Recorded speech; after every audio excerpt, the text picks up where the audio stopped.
My name is Michael Coates. I'm a former firefighter, but I'm also a former soldier. And it's the stories from the individuals within this military community that I'm desperate to document. Our next guest is a former paratrooper whose experiences during and after Afghanistan are shocking, brutal, yet remain uplifting. He's a husband, a dad, and a well-championed mixed martial artist.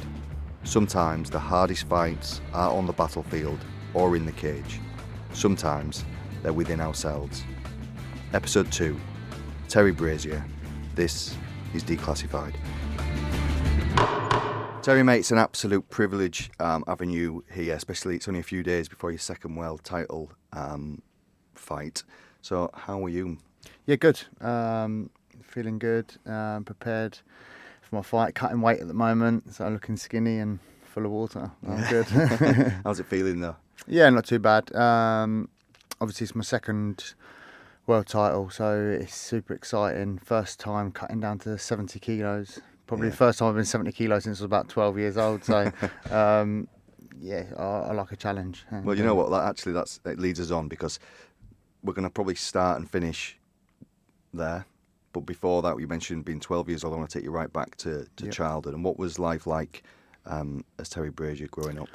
I grew up in that era where probably our parents' drinking was a big part of society. A lot of time was spent down the pubs and in social clubs and things like that. So I grew up in and around that. My dad was actually an alcoholic, only at the stage where he got the choice of family or drink. He realised he was an alcoholic when he chose drink over his family. So I sort of grew up in that sort of lifestyle. Yeah, quite a rough childhood. Nothing down to my mum.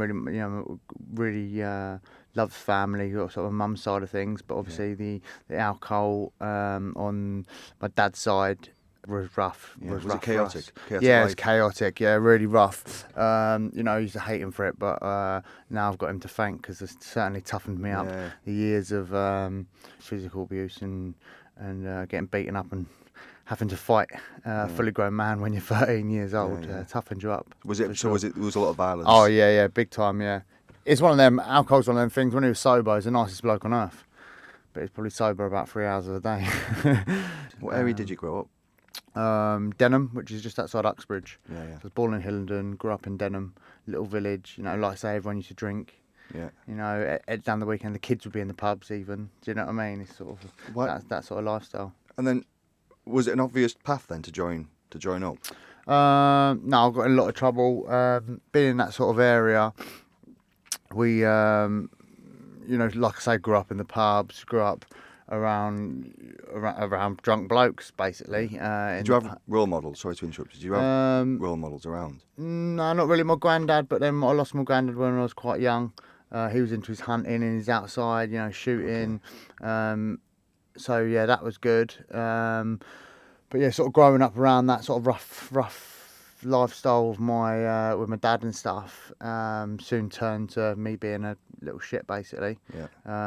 And throwing my own weight around when I was younger, fighting a lot of the older boys, and getting in a lot of trouble with the police and stuff like that in the local area.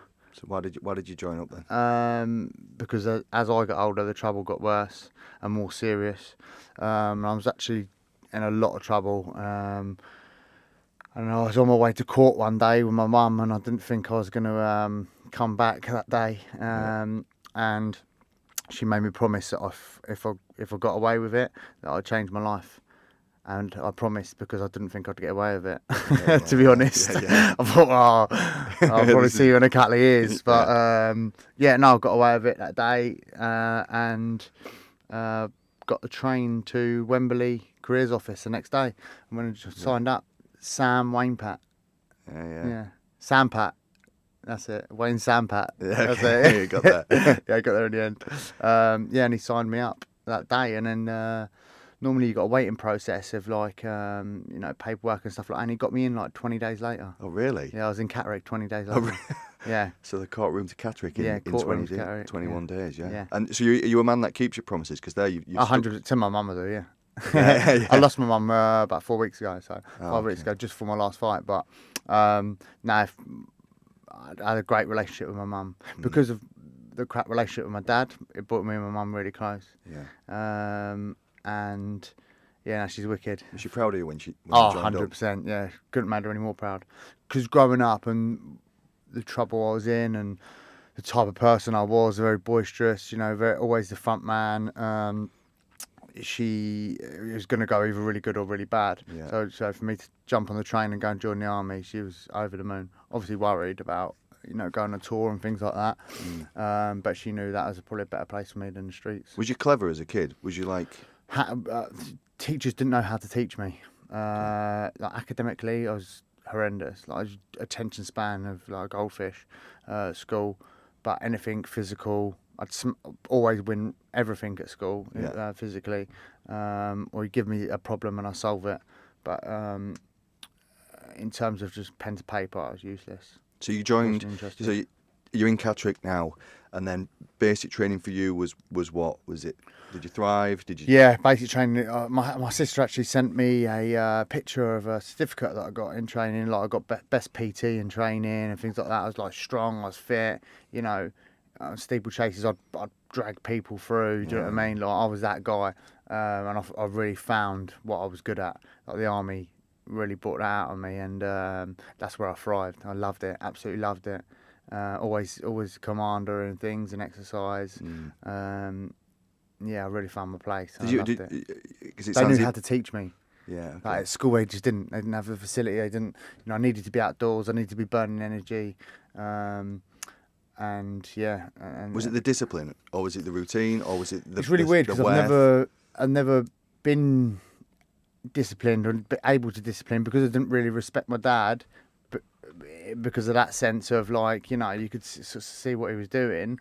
I had a good relationship with my mum. She would discipline me, but it was more just a friend relationship where she'd say, I don't want you doing that, so I wouldn't do it. It wasn't really a discipline. Okay. And then when I joined the army and they started disciplining me, it just worked for me. Do you know what I mean? And I could see what they were trying to achieve. I won't be disciplined if I can't see a outcome at the end of it, or a good outcome, or something good come from it. Whereas in the army I could see what we were trying to achieve, and doing as I was told, it would make a system work. And it just really worked with me. Being really part of something then. That's it. And really coming together, especially from that it's chaotic like family, start. isn't it? Do you know what I mean? So being part of that and then seeing that by me doing what I should be doing, everyone benefits. It just worked with me. Yeah, it's funny, isn't it, how we can. Some kids really get it academically, and some kids really want to be out there and with a purpose, and especially with the exercise involved, it keeps everything calm and I could see myself developing into a man. Do you know what I mean? I joined when I was about 20, 21, and that's when my mind was changing. I just see myself growing and as a person, and just developing as a man. Do you know what I mean? And it really worked well with me. Would you think you was behind in that kind of development? Because I joined at 16, and I thought some of the corporals and whatnot actually helped bring me up and develop me in maybe a couple of years. I was the other way around, where the sergeants I had, Sergeant Sheehy was my section commander, and he instantly identified that I was a leader, and I was quite boisterous, and because I was a bit older than the other lads, a lot of the other lads were 17, 18, 19, and I'd been and done and seen a lot. I left school early. I grew up, I was in a lot of trouble with some big names in London and things like that. I'd seen a lot by the time I joined the army, and they recognised that and put it to good use. If something needed doing, they'd be like, Brazier, sort the boys out, and it was instantly done. Do you know what I mean? Easy life for them as well. I was setting up like underground boxing fights and stuff and training, and like literally like really, you know, and the word got about. It's pretty much like prison, isn't it? So let's be honest. Well, Like training is like 7 months of prison. So. It's an institution. Yeah, and exactly. sometimes Yeah, let's put it that way. they keep you busy, but there's Um, sometimes where your mind can kind yeah, of. and they just worked with me, and I got on with them, and to be honest, sort of become quite matey with them. To be honest, Yeah. some of them are still on my Facebook now. Before my fights, they're like, yeah, you know, like I chat with them before my fights, and they send their best wishes and stuff. That bond can really be strong, and Yeah, so definitely. you left. So basic training was finished. That good 7 months of that out then, and then who did you join? What was your cap I badge? joined the Irish Guards. Like I say, Wayne Sampat was Irish Guards, and he's from Hayes, and he knows I'm a local boy. So, and they were based in Windsor at the time. Yeah. So I thought result. And I was with someone from Windsor at the time anyway. So it's sort of just the Irish Guards. It was. Did you adapt all right? You know, because you were a little bit older when you got to your Yeah, regiment. I loved it. I settled Yeah. in. Yeah, within a matter of weeks, I was running things. So Yeah. I felt good. Yeah, I just felt I felt at home there.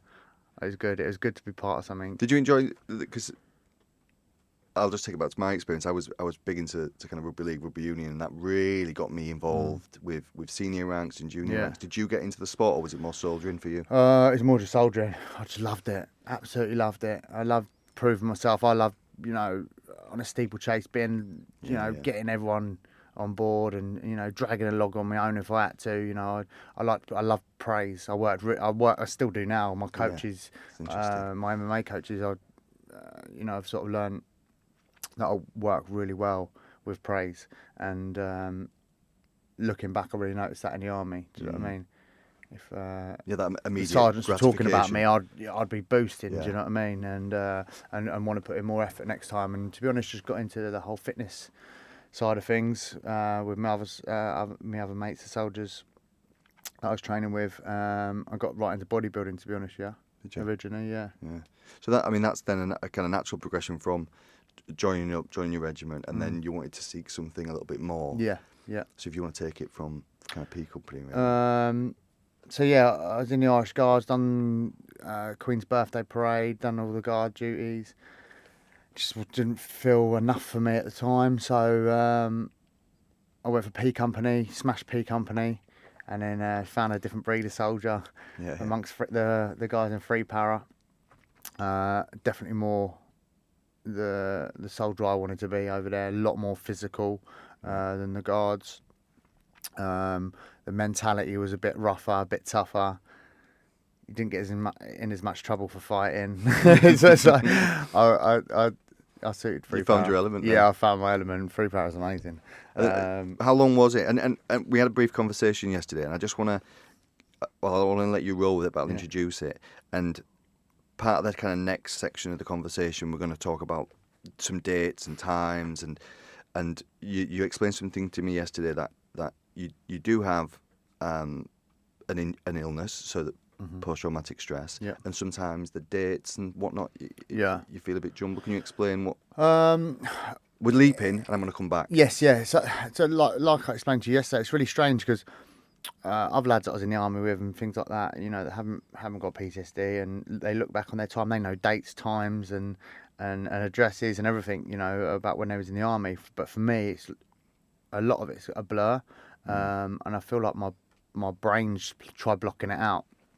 Other parts of my life that are also like that I can sort of that are similar or growing up, you know, there's parts of my life that are missing massively, and I just think that's the brain's coping mechanism of sort of trying to cope with it, basically. Yeah, I think you might be right. So dates and times for me are quite difficult when it comes down to that.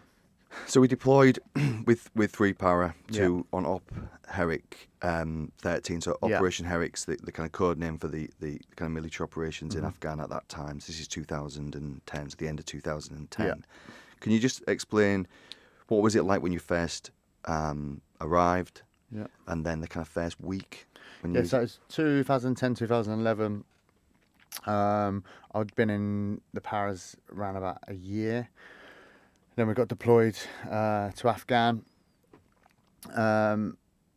So yeah, from training with them and sort of bringing my soldiering skills up, once we deployed, landed on the ground, was in Camp Bastion for 5 days, and then from there and up until this point, we were still buzzing, thinking this is going to be great. We're running around with guns, like you know, all smiles Getting and to do your job.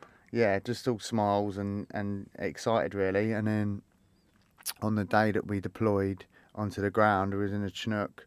I think it was late evening, and as we landed, we started hearing the rounds pinging off the side of the Chinook, and then literally landed in a field. Where was that? Nadi Ali North, Helmand Province. Landed in a field and pushed us out the back basically with a pallet of supplies and straight into a contact. And we had to fan out and put all our training straight into practice. And we're straight into a contact. We had to fight our way back to the nearest compound, and that was to be our home for the next 3 months. And it sounds, because at that time we went through a period of about 5 years of quite severe fighting in Afghanistan, and you were kind of just coming out the back end, but it was still pretty fierce. And what was day-to-day life like? Well, day-to-day, I think pretty much every day for, it was almost 8 months we was out there, because it got extended by a few weeks. We was pretty much in contact most days, even if it was from anything from a few rounds down to fighting for 6, 7, 8 hours a day. It was horrific, and then instantly, like I said, them smiles soon disappeared. And you know, and the young lads, there's pictures of us landing at Camp Bastion, all happy and looking like we're going on holiday, and then 8 months later, you're looking at a bunch of men. You know, it's unreal what that much stress can do to the body, and how much it can age you, and how much it can sort of dull someone's smiles. Do you know what I mean? If you want to put it like that. It's intense. It's really, really intense. It's there's a book called The English Patient, and they're talking that about the acclimatisation, and they don't talk about weather. You know, it's not about the humidity or the heat or the cold. It's actually about the senses around you and getting accustomed to what's going on. And did you find that? Did you find you become kind of not like immune to it, but totally desensitised to what the surroundings were? Because it's totally abnormal, isn't it? Yeah, it's just there's not. I sort of feel lied to.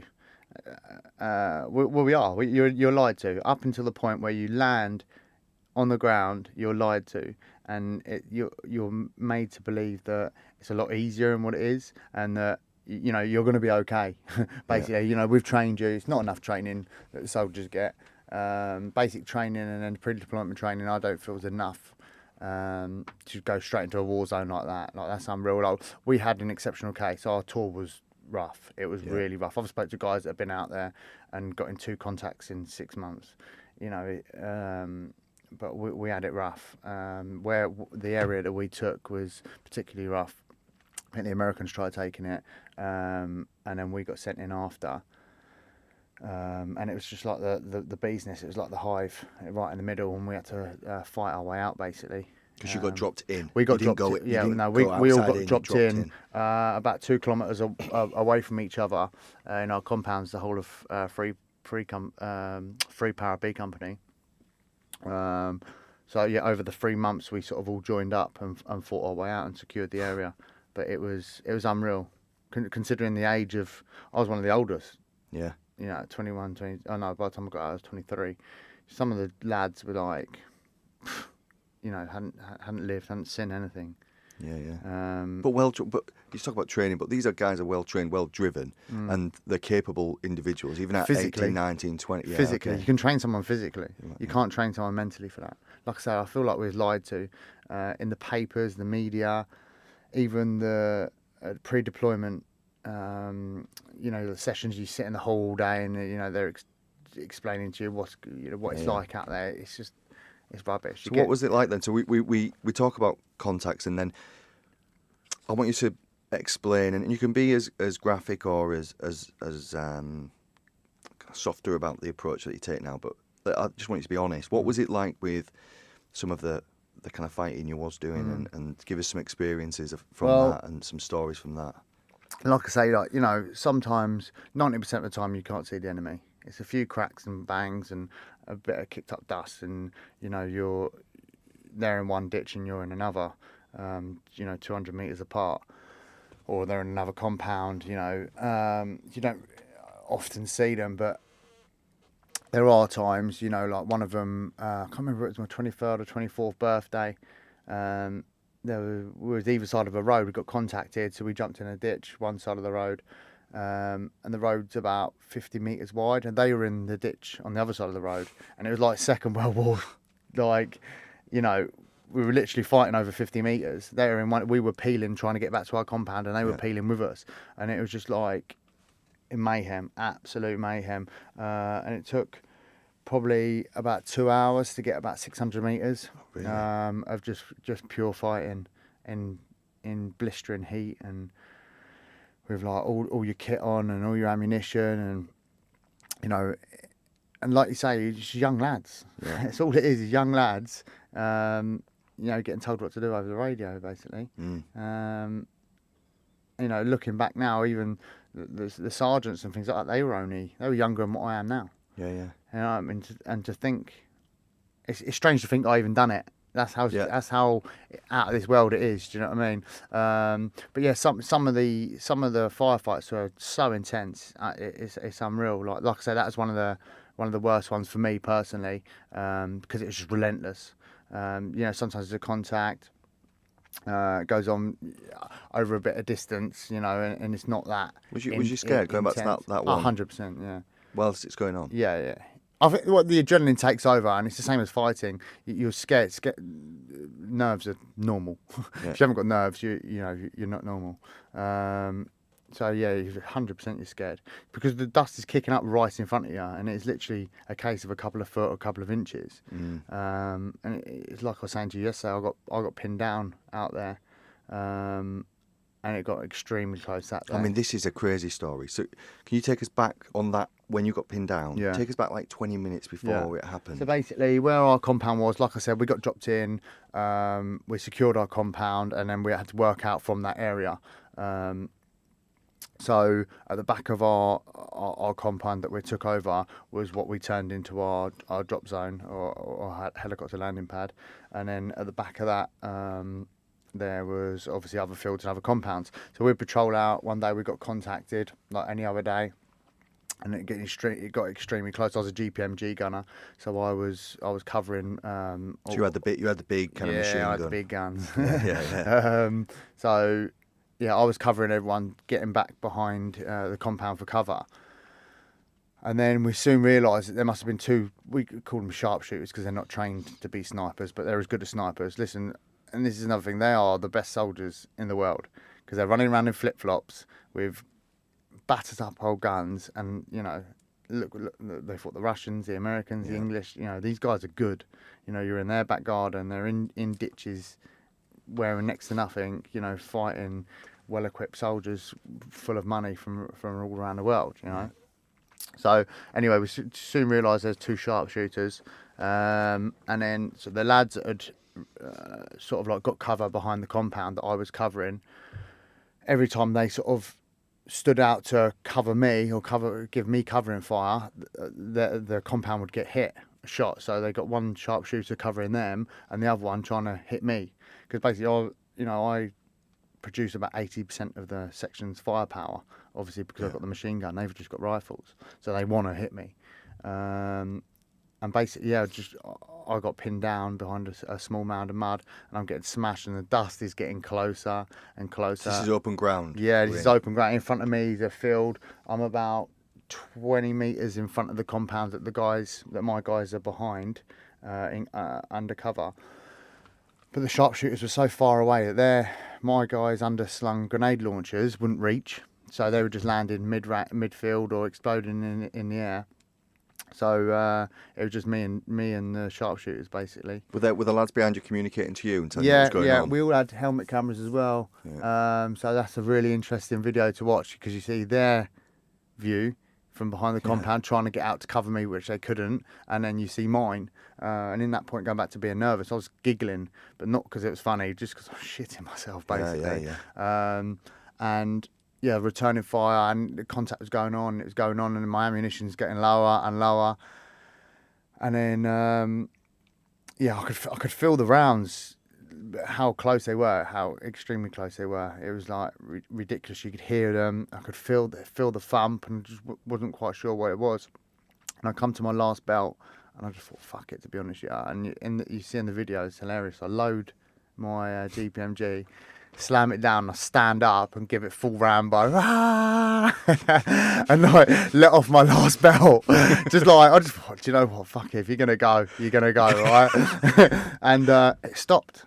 It literally, the contact stopped, and then shortly after, we called in an airstrike into the area. Why did it stop?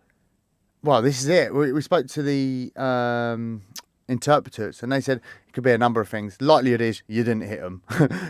If you'd have seen this video, you'd realise I didn't hit them. The other one is like respect thing, because they respect crazy stuff like that. They respect like a warrior type, like someone that's going to stand up and have it. Or they run out of ammunition as well. There's lots of possibilities, but it was really strange, and I was surprised to still be stood there. So you got back then? And then I got back behind the compound. Which about 30, 40 metres behind you. Yeah. And then you went back to your and compound. And then we had to go back, because we're all running low on ammunition. We've been there ages, and we called the airstrike in. But it's only getting back. I was sort of trying to drink my water out of my Camelback. Camelback's a water container, holds 3-4 litres. On your back like a little rucksack. Yeah, and that was attached to the side of my my rucksack with ammunition in it. And I was thirsty. Obviously, been laying in the blistering heat. How long was you in the fetal position? Yeah, a couple of hours probably. Yeah, a couple of hours. And I was trying to drink my water, and it just wouldn't work. And I got back, and it had holes in it. It had rounds in it, and it's like, if you go to the Imperial War Museum, it's actually, they made a feature out of it, of my kit and my Camelback that had holes in it from how close it was. So it was on my back, and it was obviously the rounds were going over my head and hitting my bag on my back, so 2 inches down. It'd have been straight in between the eyes, but that is how close it gets. And what was that feeling like? Was it almost comical then, or was it serious stuff when you? What do they call it? Blue humour? Is that what they call it? Humour, It's like, basically, there's so much stuff that happens out there that you've got to laugh it off when you're out there. Yeah. Do you know what I mean? Because it's unreal. You get like 30 minutes on a satellite phone every week or every 2 weeks or whatever it is. I can't remember.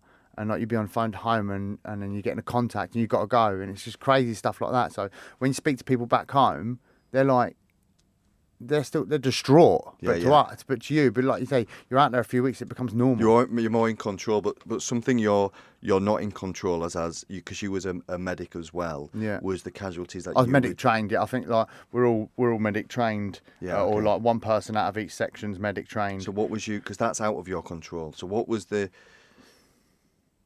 you dealing with regards to that? Sorry. Excuse me.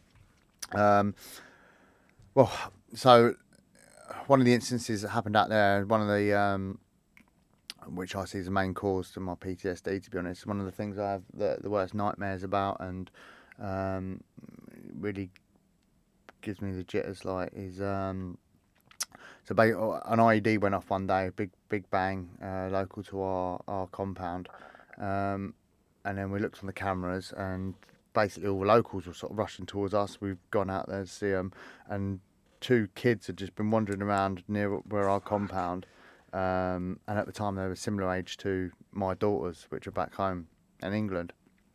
And then all the lads, by the time I've got out there, all the lads are running back with one of these kids, the youngest one, and then so I've gone back out to this 7-seater people carrier thing, and there's another kid there, so I've picked him up on my own, run in, and then we started treating these kids. Basically, one of them's completely in half, the youngest one, and the lad I started dealing with had like lump out of his head, his balls were blown off, basically. He was in bits, do you know what I mean? Like in real rag. And he was screaming. The youngest one was like completely out of his alive. Well, his heart was still going, but was like completely out of it. And And the older one was screaming, which is the worst. Their family, you know. We don't know. It's No, it's one of okay. them. You know what I mean? Yeah. And to be honest, in that situation, you're just trying to treat them to keep them alive. Do you know what I mean? And we spent a lot of time trying to treat them. How old were they? Roughly, I do you think one was about 5 and one was about 8 or something Mate, like there's that. no wonder you have nightmares. Oh yeah, young. Do you know what I mean? And yeah, basically we tried treating them and keeping them alive as long as possible, with the skills that we knew. Yeah. And then eventually a helicopter took them, but we later found out that they died. Do you know what I mean? We knew they'd died. Do you know what I mean? But it's just, you can't give up. You know, you're not allowed to give up. Because I know you there was kind of 3 sections to this tour. There was you took a compound and secured it in Nadi Ali North, and then you moved out. What did you feel like towards like the locals? What was your feelings as an individual, but also as a team as well? You build up a bit of a, because obviously we'd gone through that. You get a bit of an emotional connection to the area and the people. It's the same. You learn to trust certain people. Do you know what I mean? And you recognise faces and that. You're out there for a long time. I think like roughly about 3 months was in the first place, and then we got orders to move on, which is absolutely ridiculous. And you can imagine the frustration of the hours of blood, sweat, and tears that we'd put into taking this certain area. Kicking people out of their homes and taking over their compounds and stuff like that, just to be told to move on was really annoying. Did you feel like you betrayed the people around you as a personal level? What did you feel? Not so much, more just selfishly pissed off.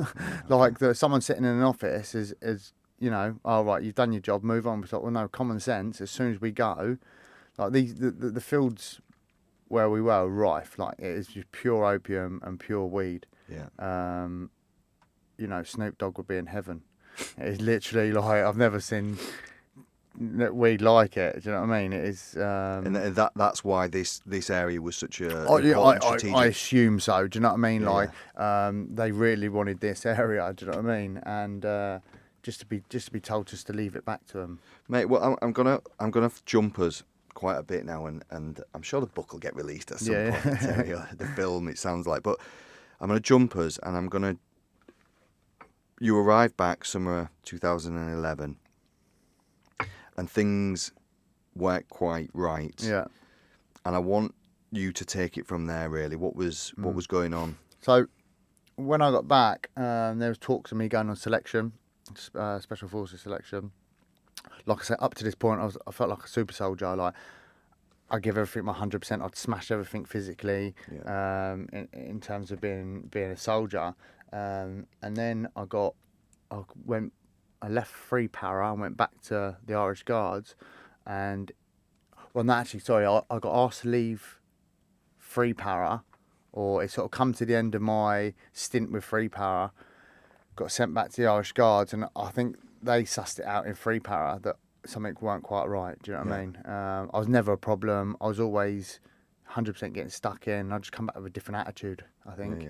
And then by the time I got to the Irish Guards, I noticed something wasn't right. I was having a lot of nightmares. I was stressing. I was kicking off. I was fighting. Just wasn't myself. Drinking? Well, I was always drinking. Was you? Yeah, Okay. it's part of Army lifestyle. We'd drink every night till 4 or 5 in the morning. Go on a 8-mile run at 7:30 in the morning to sober up. Do you know what I mean? It's like that was just part of our life. It was a culture. But a lot of the lads I was with it's exactly the same, especially in our section. None of us really come back the same. And at that point, I think in the January, I got asked to go to see a medic, or go to the med centre. And then I was chatting with a guy for half hour, and he said, "Yeah, you're not allowed to go back to the barracks," and that was it. And it was at that point I realised something was wrong, in terms of noticing how different I was to before the tour and after. You know, I'd lost all sort of respect for hierarchy because of the orders what we got given in Afghan were just total crap. And you know, obviously the nightmares, the stress and things like that when I come back, I just didn't feel like soldiering anymore. Do you know what I mean? Was the alcohol helping? No, I don't really put a. I wouldn't really put a label on that. Do you know what I mean? Yeah. I wouldn't say I started hitting the drink any more than I ever have done. Oh, I was right, just okay. a young lad. You know, obviously we was drinking because we hadn't drunk for 8 months. But yeah, nothing like, I wasn't waking up in the morning and having a can of Tennent's or anything like that. Yeah, okay, right. Good. Yeah, Yeah, yeah. I recognise Yeah. them signs. Trust me. Yeah, exactly, yeah. So transition then. So you're now in a period of you've kind of lost everything that you've been working towards, and you said you've become disillusioned, and you've just spent 8 months in possibly the most stressful situation anyone could be in. I mean, this was contact every single day, and there was fighting all the time. Yeah. But what you're explaining is quite typical of a lot of people out there, guys and girls, who have had these experiences of trauma in one tour where it's just been like rammed in. Yeah. And now you've got to deal with the aftermath. And what was the support mechanism like with the military? How were you getting treated for this? So you've been diagnosed, and what's now the treatment? This is the problem. So before I realised I had PTSD, if someone had said to me, "Oh, I've got PTSD," I'd be like, "Man, the fuck up! What's wrong with you?" Do you know what I mean? Like, but until you've got it and until you suffer with it, you don't realise the implications it has on your life. Like, I was literally the worst. I'd have been the worst person. Do you know what I mean? Man up, like, get on with it. Yeah. But then when it started really hitting me, you really noticed the effects it has. I was shitting myself driving down the road, potholes and things like that. Like, because you'd go into you'd daydream of driving, and then you see a pothole out the corner of your eye, and you'd flinch, and you'd think, "Fuck, it's crazy." Do you know what I mean? And it felt like, because when I went back to the Irish Guards, they were in Aldershot. And it felt like every time I went to Aldershot, it'd get worse. Like, my senses would get heightened, and I'd put on my uniform in the morning, and it would change me. So who was just supporting you through this? There wasn't. This is what I'm saying in terms of being told to man the fuck up. Basically, there was no support. When we come back, we had like a group chat. Everyone's all right, aren't they? Of course, yeah. And to be honest, that was the only trouble with free power, as in you expected to be rough, and you expected to be tough, and you expected to get on with it. Where I think we sat down, I think the company sergeant major sat on a bench. It was like, everyone's all right, aren't they? Yeah. It was one of them. And obviously, especially me being me and being the jack lad and being the boy, I'm not going to go, well, to be honest. And you didn't want to seem to be weak as well. Exactly. Do you know what I mean? And then obviously the weaker lads aren't going to admit that in front of the other lads because they get told to man the fuck up. Do you know what I mean? So it's hard. So there was no. I'm just surmising this. Yeah. So there's no support. You're not going for regular counselling post. So after you've been diagnosed with. After I got diagnosed, they sent me to get treatment. Hand-eye coordination treatment, which they basically wave a finger in front of your eye and tell you to talk about it. Well, to be honest, I could have strangled this geezer because he's sitting there telling me he knows exactly how I feel, and he looked like he'd never been out of an office in his life, so he didn't know how I felt. And I sort of had to walk away from it, to be honest, and try to deal with it on my own. And then, I mean, you did try and deal with it by yourself, but eventually you got out. Yeah. So you was discharged. I got medically, before I got medically discharged, I got told that I wasn't allowed to go near any army barracks or anything like that. And they were still paying me for a while. Who told you that? It's just come down from like hierarchy. Like, I wasn't allowed to go to Aldershot. Was you at home? Yeah, basically. Just left at home. So, and at that point, I was just angry because I wanted to be in the army, 22 years, get it done, smash it out of the way, retire early, do you know what I mean? Go into the fire service or something like that. I had my life planned out around being in the army because I knew if I wasn't in the army, I'm going back to this lifestyle where I'm going to end up locked up or dead. And the army, when I joined the army, I had it all planned, I had it set, and, so when it all went wrong, I sort of fell apart a little bit, and I'm not ashamed to say that there was at times where I just thought, fuck this, do you know what I mean? I'd rather be dead, and I was in a really bad way. And because in my family, I'm sort of alpha male in my family. Yeah. And really feel like, and I'm not going to go to mum and go, oh, mum, I feel like I want to kill myself. Yeah. Do you know what I mean? Yeah. I felt so on my own, and you know, there was a bit of embarrassment where I sort of didn't want to admit to people that I was in this bad position. So anyway, I walked into a gym in Windsor, met my now coach, Dean Amerzinger, who's an MMA coach and like a sports scientist guy. I started training and I was just this big, angry, really strong, really fit lump. And I signed up for an interclub fight, and they said, "Oh, you do know, you know, these guys have been training, this, that, and the other." I said, "Yeah," just put my name down, and ended up having an interclub fight, which is you're fighting people from the same gym basically, but just a bit more of an intense atmosphere in the cage, people watching and stuff like that. And this guy had been doing it. I think they signed me up to a K1 or a Muay Thai fight. So it's basically standing, kicking and punching. Yeah. And got in there and just like give him everything I had, and pretty much won the fight. And he was hitting me, and I just kept coming forward. It was one of them. Yeah. Was it a release for you? Was it? Oh, massively, yeah. Like, because I love fighting anyway, and I love everything physical. And obviously, because since the army have just said don't come in, like, I needed to do something physical. So anyway, as I walked out the cage, Dean turned around and just said, "I can't teach that. Like, what you've got, I can't teach. I can teach you the skills, but the terms of the heart and I can't teach you that. So stick around." And then that's where my MMA career started. And that's when you kind of found your feet really, and got that kind of family, and was part of that team again, the training, the focus, you were one-on-one, you were getting that praise, you were getting all that, what you craved. Yeah. Again, I'm just going to jump a little bit. You turned pro in 2015. Yeah.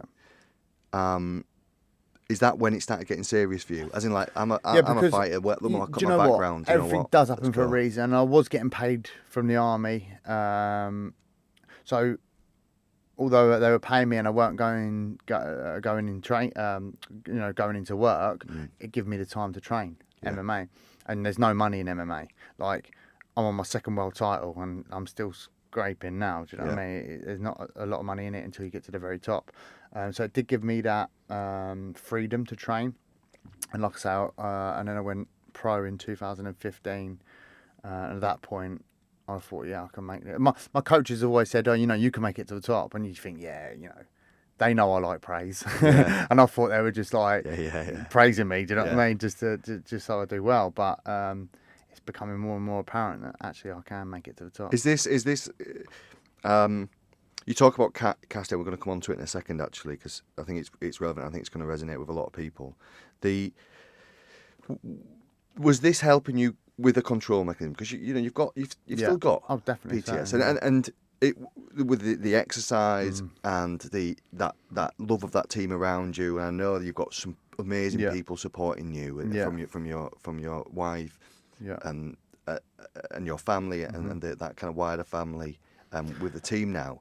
Was that a good control mechanism for you? Yeah, 100%. It is. I don't know what I'd have done without MMA, to be honest with you. And like I say, being part of that family, being part of that unit, being part of that physical toughness is a massive. If I don't train for a week, my wife literally will send me out of the house send me to the gym because she's like, you need, because it sends me nuts. I start getting really stressed. I start getting really anxious.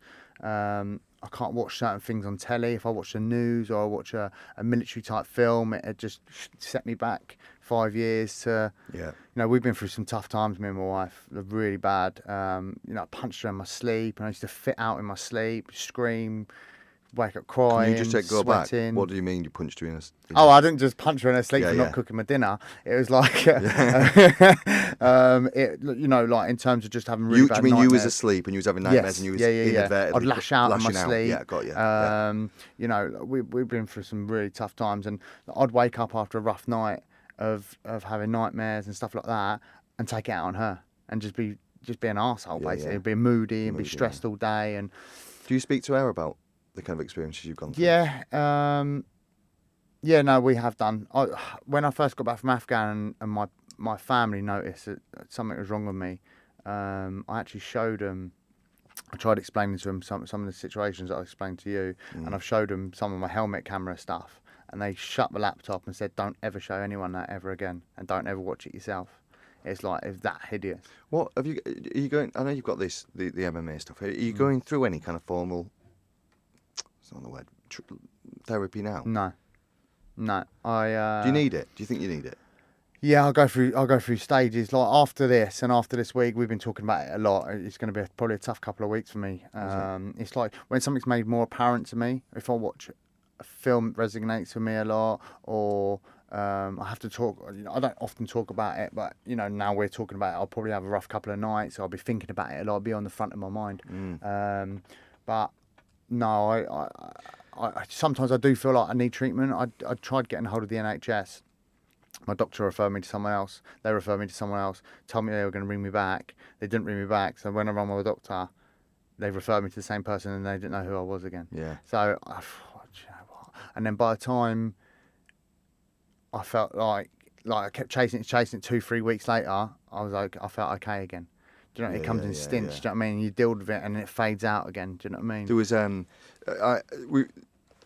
in this community, you get hero gets banded around it, bravery gets banded around it, and I personally think this is brave. You talking about this because I know this is going to help somebody. Like one person, this is going to help. I guarantee it. Trevor Colt, who won the Military Cross from his time in Afghan, he posted a video on social media the other day. It was one of the bravest things I've ever seen, and definitely the bravest thing I've seen on social media. And he talked about his PTSD coming back. Like he campaigns tirelessly. He lives off a war pension. Campaigns tirelessly for veteran welfare, and he just said he was so stressed that the way he's explaining it was like someone had come through the door that he didn't want in the room with him. He cried on the video, and I thought, fuck, I was like, that is brave, and that is what I'm going to go on to next, part of post-traumatic growth, because even though he's in the midst of it, in the midst of it, like, he understands and appreciates that he's still got to, he's developed because of it, and he's still got to help somebody else, even when he's in it. And what you're talking about this, and I think it's great, your story, and again, this could be a 5-hour podcast, but your growth, what are you seeing from the there must be positives from this. Yeah, you've mentioned a few already, but what are you seeing now where you can actually, my experiences in trauma, in conflict. How are you growing? How have you grown because of it? Everyone has something in their life that pushes them in a certain direction, or makes them grow in a certain way. For me personally, it's made me tough. I've had to be tough. I've had to be durable, and it's put for me personally. Obviously, it shaped my fighting career. And I go into an MMA fight with not a worry in the world. I'm not getting shot. I'm not getting blown up. I haven't got to worry about any of my friends getting injured. I'm just going in there and I'm doing what I love to do. And it's made me mentally strong in that aspect of things. Do you know what I mean? In other aspects, I feel mentally weak in terms of where I can't control my emotions sometimes. I can't control my subconscious. I can't control what happens in my sleep and stuff like this. That is a sign of strength though as well, because you've been through so much, you've done so much of this strong stuff. In terms of other aspects of life, like normal life, which a normal person would leave that hasn't seen this sort of stuff, I find so easy. Do you know what I mean? In terms of just dealing with it puts things into perspective. You're cutting loads of weight now, and I know your body's going through a bit of stress. I've never done it, but I know what the conversation I had you before we recorded. Your body's going through a lot of stress, but you're not crouched down behind a mound in the middle of Afghanistan getting shot at. From it. If I was one of your opponents now, and I'm not really too bothered about them at the moment, and we haven't got into the MMA so much, but if I was someone who was fighting you, I'd be like, I can't take this guy anywhere. Yeah. Where can I take this guy? Well, the commentators have said it a couple of times, like, you need to realise this guy will not give up. You're going to have to kill him. And that doesn't happen often. Nah. You know what I mean? Like, as in, you're on it. Yeah. I've had a lot of close calls, believe me, in Afghan, and the time in the cage now is all about fun, and 100%. Mate, we're gonna have to wrap it up, and But is anything what's happening right now? I know you got your fight on Thursday, York Hall, and that's your second world. Yeah, lightweight world title. So- Obviously won the welterweight world title about 5 weeks ago. Yeah. So yeah, we're on the up, and watch out. I know you've been supported by a few veteran-owned companies. My company's done a little bit, but also Lion Air Conditioning that helped you out a little bit as well with this. I think it's really important the community does get together. 100%, yeah. And it is thriving at the moment. People are really collectively. And do you know what? I'm always on my social media. If anyone wants to chat or just ask a question, I'm here to help. Do you know what I mean? So, you know, if you're going through what I'm going through or been through, get in touch and let's chat. So. Let's leave it there.